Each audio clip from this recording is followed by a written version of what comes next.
Si vous avez aimé la vidéo, vous mettez un like et vous pouvez également vous abonner en n'oubliant pas la petite cloche pour ne pas rater les prochaines vidéos. Aujourd'hui, je vais continuer cette série de vidéos qui abordent les thèmes que vous pourriez retrouver au DALF C1, mais c'est une série de vidéos que vous pouvez regarder si vous vous intéressez à la culture française. J'espère que par ces vidéos, vous pourrez comprendre ce qui se passe en France et comment les Français raisonnent. Aujourd'hui, je vais aborder un sujet qui est assez grave et qui concerne l'humanité entière. Il s'agit de l'environnement. Alors l'environnement, il s'agit d'un bien commun. C'est à la fois l'air que l'on respire tous les jours, c'est également la terre sur laquelle on marche, mais c'est aussi l'océan qui entoure les continents. Alors ce bien commun, on se le partage, c'est tout le monde qui se le partage, et si moi je salis l'environnement, autrement dit si je pollue l'environnement, c'est tout le monde qui va subir l'impact de cette pollution. Alors aujourd'hui se pose la question de savoir comment on protège l'environnement. Pour répondre à cette question, je vais d'abord vous parler des origines de la pollution de l'environnement. Et ensuite, je vais montrer que la protection de l'environnement, c'est un sujet qui devient mondial et tout le monde commence à s'y intéresser.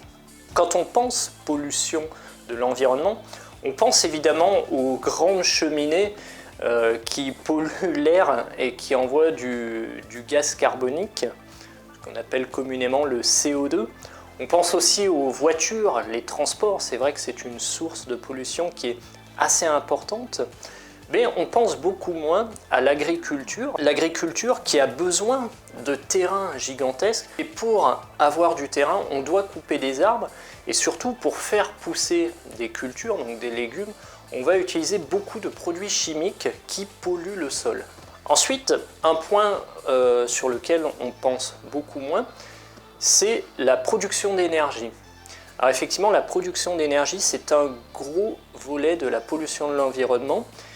Certes, si en France on utilise le nucléaire, alors le nucléaire c'est normalement une solution propre, bien qu'il y ait un traitement des déchets à effectuer, mais on peut considérer que l'exploitation de l'uranium, c'est le matériau qu'on utilise dans les centrales nucléaires, l'exploitation de l'uranium ne pollue pas directement l'atmosphère.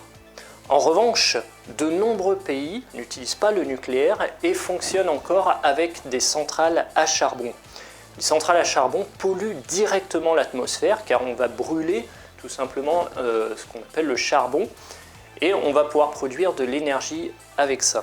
Alors vous allez me dire, aujourd'hui on peut utiliser les énergies renouvelables. C'est vrai, on utilise par exemple les éoliennes qui utilisent la force du vent pour produire de l'énergie. On utilise également des panneaux solaires qui vont récupérer la chaleur émise par le soleil pour produire de l'électricité. Toutefois, pour concevoir ces éoliennes et ces panneaux solaires, on a besoin d'énergie et de beaucoup d'énergie pour pouvoir fabriquer ces éléments. Alors finalement, quand on utilise les énergies renouvelables, on déplace simplement le problème d'un pays à un autre.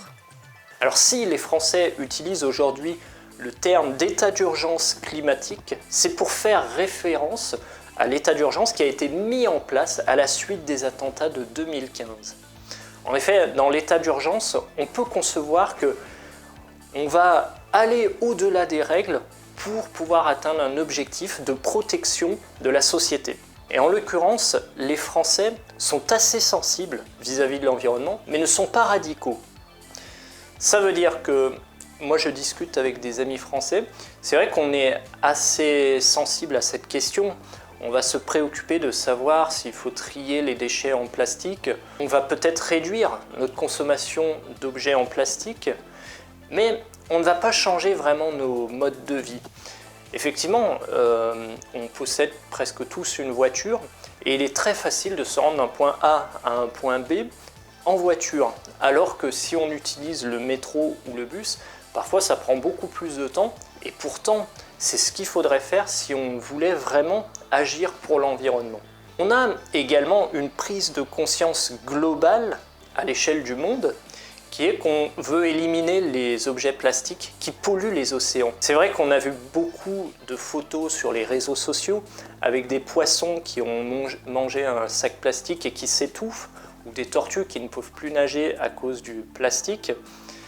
Toutes ces photos nous font froid dans le dos et c'est pour ça qu'il y a une conscience mondiale qui se fait autour de l'environnement. Alors j'aimerais bien vous inviter à continuer sur cette voie et de mon côté j'essaye de faire des petits gestes. Je ne prends plus de sacs plastiques par exemple au supermarché. Je vais ramener mes propres sacs pour prendre des fruits et légumes, ça fait toujours ça de moins. Je ne vais pas acheter de produits qui sortent de l'industrie alimentaire avec des emballages plastiques, je vais plutôt acheter des fruits et légumes au marché et je pourrais les cuisiner moi-même. La protection de l'environnement, c'est une question qui est très sensible et très difficile parce que aujourd'hui, on commence à peine à ressentir les premiers effets du réchauffement climatique. On voit des choses à la télé, mais dans la vie de tous les jours, on peut considérer qu'il n'y a pas grand-chose qui change. Mais c'est ce qu'on va laisser à nos enfants et à leurs enfants qui fait que cette question est très importante. On peut effectivement se dire moi je fais rien du tout, j'attends qu'on m'oblige. Ou alors on peut se dire moi je vais faire au moins ce que je peux faire à mon niveau. Et si mon voisin ne fait pas la même chose, c'est ça qui va être difficile car on aura l'impression de faire des choses dans le vide.